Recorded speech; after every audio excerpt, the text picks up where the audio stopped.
Achieving your health and your fitness goals can be so much easier when you have the support from the ones that you love most. Unfortunately, sometimes that isn't the case. Well, today we're going to be diving in on how you can go about earning that support from the ones that you love most. Let's dive in to today's episode.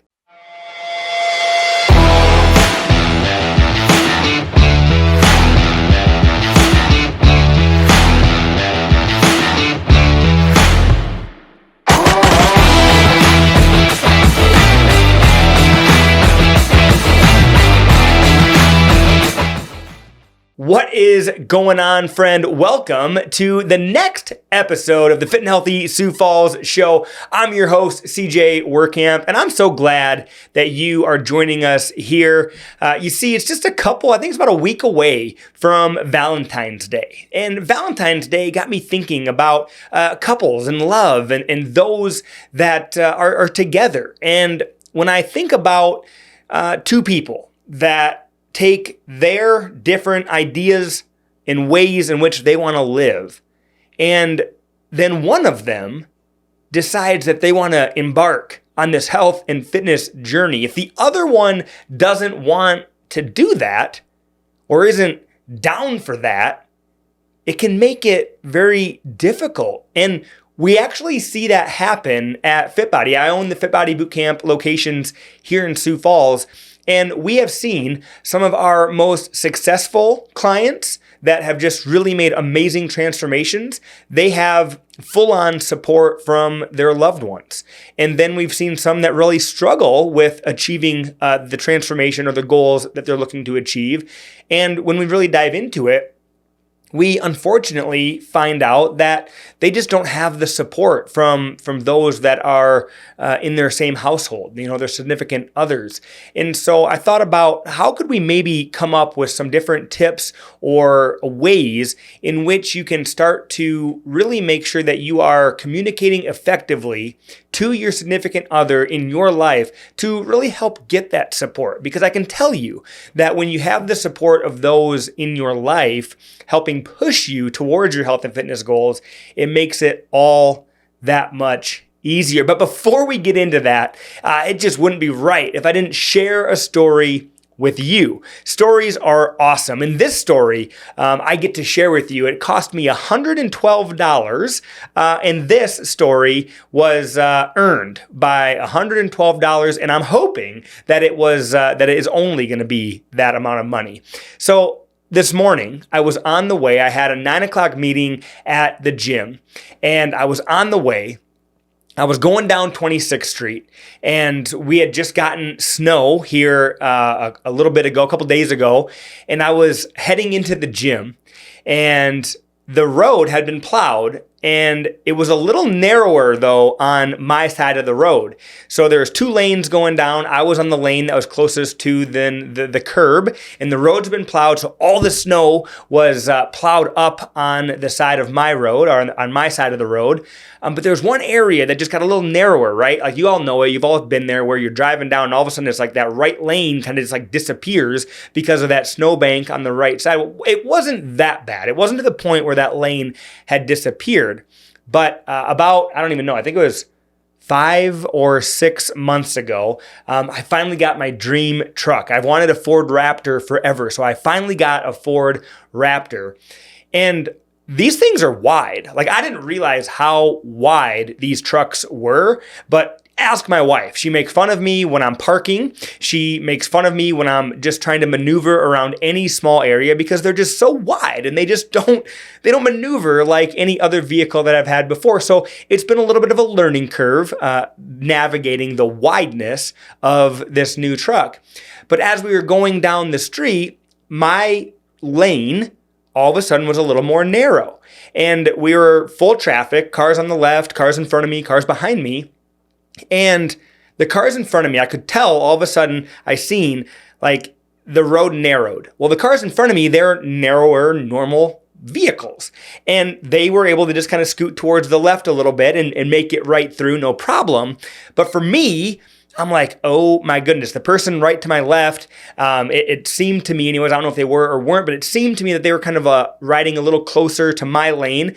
And I'm like, I don't have enough room here. I feel like I've got two options. Option one, I could run into this truck and miss the snowbank.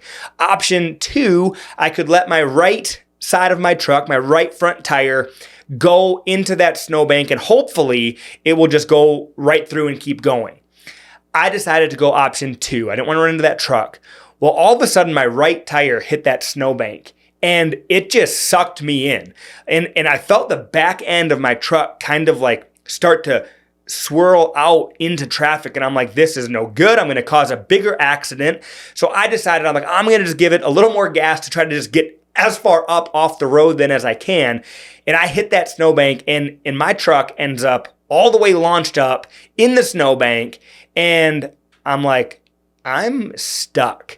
Thankfully, I after the snow is flying everywhere, I kind of stop, I look around, and I'm like, okay, good.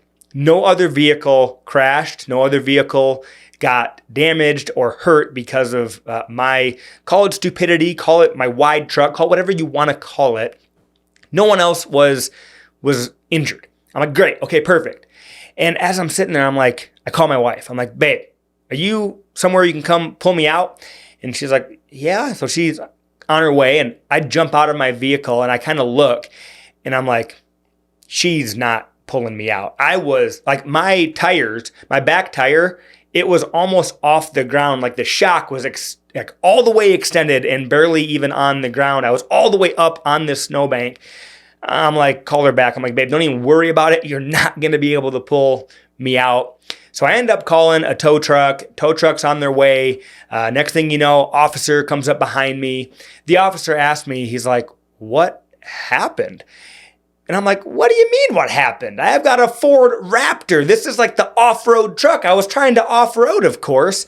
And obviously, if you know my sense of humor or personality at all, like I really said that to him. And he kind of looked at me, he goes, you're joking, right? And I said, yeah, I am. He said, if you look back there a little bit, you can see, obviously, the snow is a little bit into the lane. And he's like, yeah, you got sucked right up, huh? I'm like, yeah.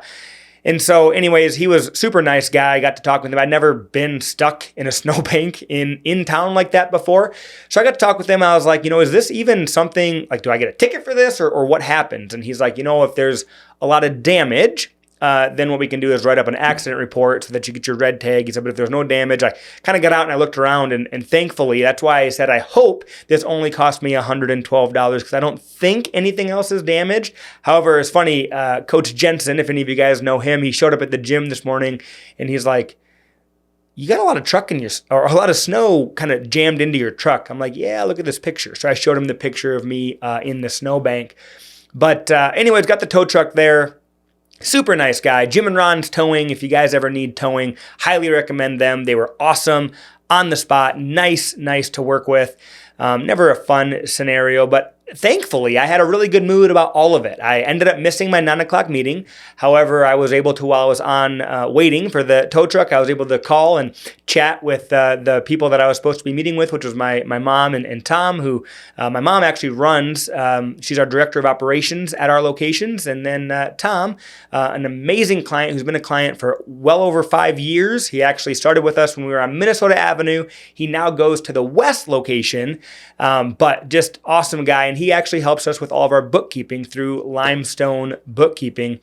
And so anyways, I was able to call and talk with them and just really get the meeting underway while I wasn't in person.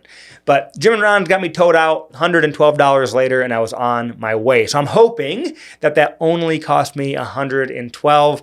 And heck, here we are now, 5 minutes of your life that you're never going to get back. But now you know that, the Ford Raptor can't go up over the big snowbanks. It also will get stuck. So here we are in good spirits still, and coming to you with Valentine's Day right around the corner. And I tell you what, when we're talking about getting that support from your significant other. It's funny, I actually talked to my wife. I was like, babe, I'm shooting an episode on spouse support and getting your significant other support. You want to shoot it with me? She's like, no, I got to go to work or something. I don't want to do that. So I'm not prepared. And I was like, fair enough. But she did stop over and see me right before the shoot, which was super nice of her. And having support from your spouse, it's a game changer. And I just think that if there's any way that I can help you get that support from your significant other, I want to be able to share some tips. And so I spent some time and I kind of came up with 8 different tips or ways that you can really encourage your significant other to support you on your health and fitness journey. Because the truth of it is that this is something that you decided that you wanted to do. You want to embark on a health and fitness journey.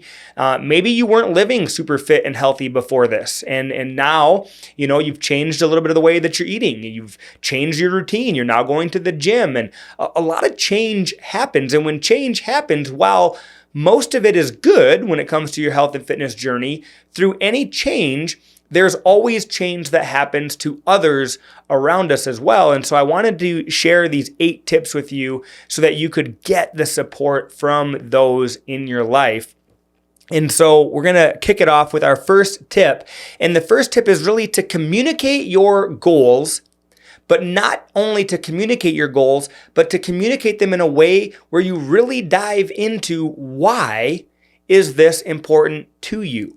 Share that with your significant others. And I tell you what, I've been talking to quite a few people, and communication, as it relates to anything, but as it relates to your significant other, more and more seems to be lacking in the world. Like really having good communication. And Mel and I went through a period of time a couple years ago where our communication was horrible. We didn't have good communication. We were both out there. She's running a preschool. I'm running these gyms. We've got a family. We've got kids. And we just weren't communicating at a level that was actually changing anything. And so it actually really separated us and put us in a spot where we weren't on the same page with a lot of the things that we were doing. Thankfully, we've been able to recognize that we need to communicate better, and we've started having really good, healthy conversation on a weekly basis, daily basis, where we are understanding of each other, the goals, the desires, the wants, the needs that each of us have. And so the first tip I have for you as it relates to your health and your fitness journey and your significant other, have you communicated to them why this is important to you, why you want to do this, and why you are pursuing a health and fitness journey. So tip 1, communicate with them and share your why. Moving on, our second tip is educate them. Really, do they know what living a health and fitness lifestyle, like how that's going to change? What benefits are they going to see? Maybe you can just let them know that, man, I've noticed my energy levels are low. When I do get home from work, I don't have the energy that I want to be there for you and our family. So educate them on why you're doing this. That's going to then how it's going to affect them. And I actually give a talk in our when we're educating our other owners and our other coaches of our brand, and I talked to them about WIIFM. And what that is everyone tunes into the radio station, WIIFM, and it's what's in it for me, right? What's in it for me? And so when you think about that, really, yes, there's going to be big changes for you, but what benefits are going to be in it for your significant other when you start to really feel the changes of embarking on this health and fitness journey? So think about that. And that's actually a really good thing to think about when you're communicating to really anybody. Like, what is in it for them? Obviously, not everything is always going to be a benefit to the other person, but when you can think about it, there are benefits that they're going to experience by you getting more fit and more healthy. So can you share that with them of what hopefully they're going to start experiencing from you embarking on this journey? So remember that. So tip 2, educate them and help them understand the benefits of you working towards living a healthier lifestyle. 3, and involve them. Like, can you involve your significant other? Can they maybe come to a couple workouts with you, come to the gym with you just to see what it is that you do? Can you involve them in the meal prep, right? A lot of times too, you want to do this thing, you want to make this change. And what they might be thinking is like, but I like eating the pizzas and the pastas and all these different things. So does that mean like that's going away because now you want to live fit and healthy? We can't have pizza, pasta, and all those goodies anymore?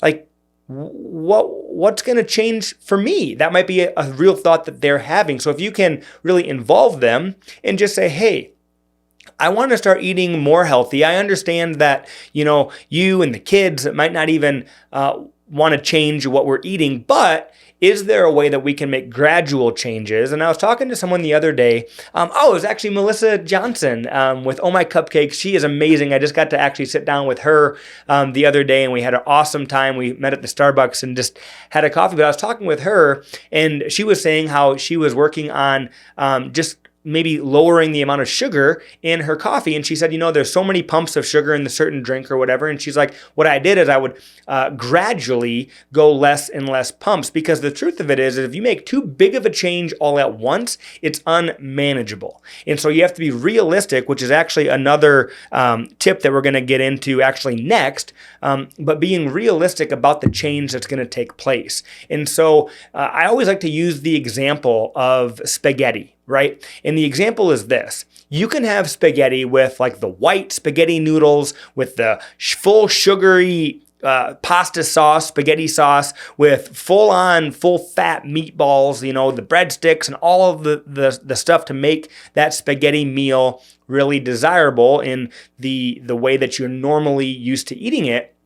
And if all of a sudden you go from that way of making it to now I'm going to use zucchini noodles and I'm going to use organic sauce that's sugar-free and we're going to use a different kind of a meatball, like now you have that meal and it is so different than what you normally just are used to eating that you don't even want to eat that meal at all. It's gross. Like it doesn't taste even similar at all. So I like to say, what if when you're eating your spaghetti, you just decide, normally we have it this way, it's made this way, and we have breadsticks. This time when we have it, we're going to do all the same, but we're not going to have the breadsticks. Or maybe you're not going to have the breadsticks. Heck, if they still want them, your significant others, let them have them. Now the next time, maybe we're going to make it all the same way, but we're just going to change the meatball, or we're going to change the type of meat that we use. Then next time you change the sauce, and eventually like 6, 7, 8, and 10 times down the road after having this spaghetti meal, it went from how you normally eat it to a very, very healthy version of spaghetti, but it wasn't the next time you had it. It's gradually changing over time. And so our next tip, 4, so after you involve them, from tip 3, 4, setting realistic expectations of how this is going to go, because you have to imagine, like I kind of already mentioned, they might be thinking like, what's going to all change now? Now you're going to be off doing your fitness routine. And if we want to go out to eat ever, we can't because you're on a health and fitness journey. And if we want to normally have our Friday night pizza like we normally do, now we can't because you're on this health and fitness journey. If we want to normally have a cocktail at this time or this night, then now we can't. So set realistic expectations, because those are real things that they might be thinking. But if you don't communicate and address them, then they're just kind of left thinking like, I don't know if we can even do this anymore because now this person that we used to have these things in common with now doesn't want to do any of that stuff. So make sure that you're setting realistic expectations and communicating that with your significant other. Next, let's address concerns. So tip 5, address the concerns. Maybe you're 2, 3, 1 month into this thing. Maybe you're 2, 3, 3 months into this thing. Address any concerns. Have again, time where you sit down, you communicate, you talk with your significant other, and address, hey, I've been working on my health and fitness now for a couple months. Is there anything that has changed in our life that's concerning to you, or that you're not okay with, or that I've changed that I haven't even noticed, but now I'm acting in a different way that's not appealing or appeasing to you? Have those conversations. When you don't, then you just leave it all up for guess, and you leave it all up for just hope that it's all going good. So tip 5, address any concerns, both ways, them to you and you to them.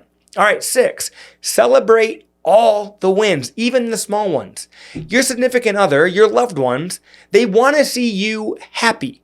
But what happens a lot of times is you start this health and fitness journey, but then all they see is you're frustrated because you didn't lose as much weight as you wanted to this week, or you're frustrated because of how hard the workout was, or you're frustrated, and all they see is like this frustration, and then they start to think like, well, I don't want to support them on this because they're just frustrated all the time.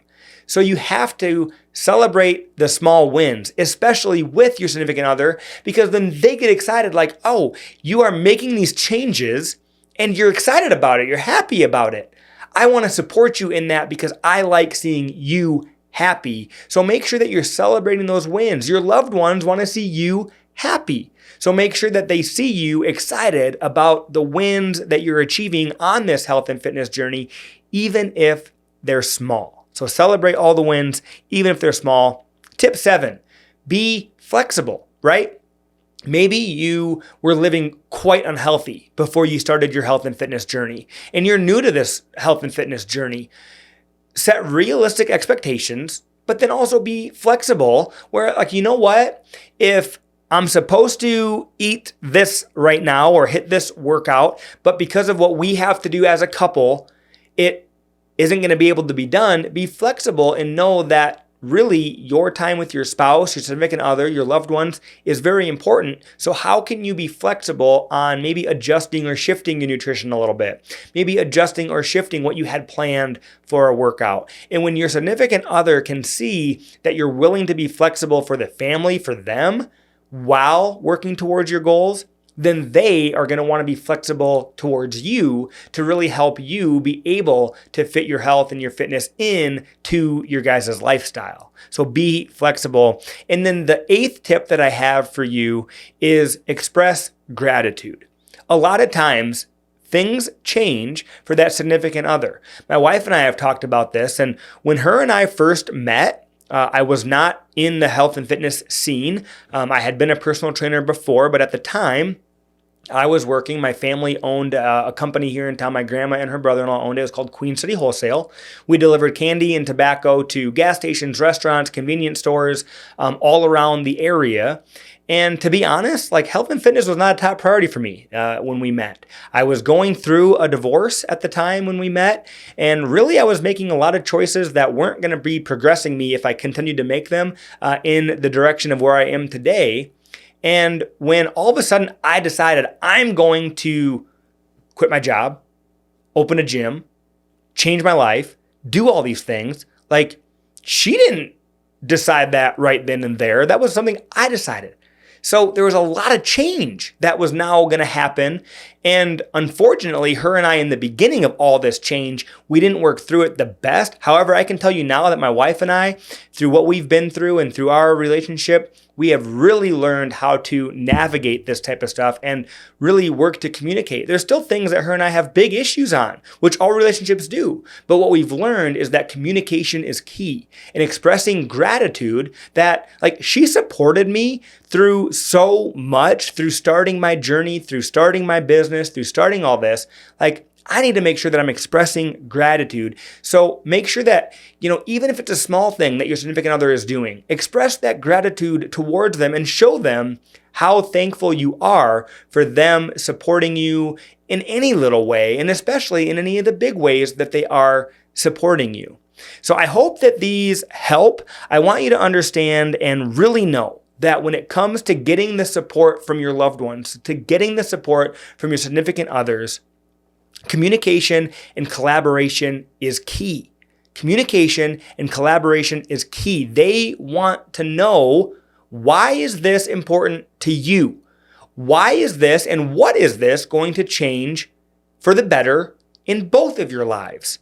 They want to be included, informed, and valued as it comes to you working towards a better you. So if you're struggling with having your significant other support you in your health and fitness journey, I hope that these 8 tips can help you. We're going to run through them real quick. Number 1, communicate your goals and share why it matters to you. Number 2, educate them on all the good things that can come from you starting this health and fitness journey. 3, Involve them. Can they come to your workouts? Can they help you with the meal prep? 4, set realistic expectations so that way you're not setting too big of expectations that are just unattainable out of the gate. 5, address the concerns. Have the conversation and address the concerns. 6, celebrate all of the wins, even your small ones. 7, be flexible. Sometimes you're going to have to change when you go to work out.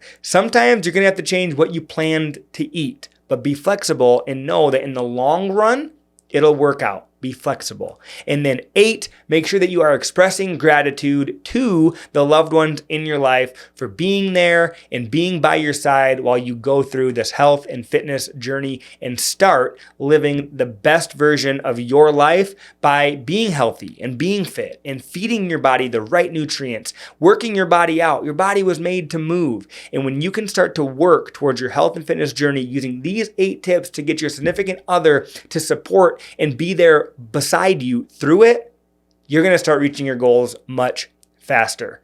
Know that I believe in you. I know you have what it takes to achieve success. I don't know where you're at in your health and fitness journey right now.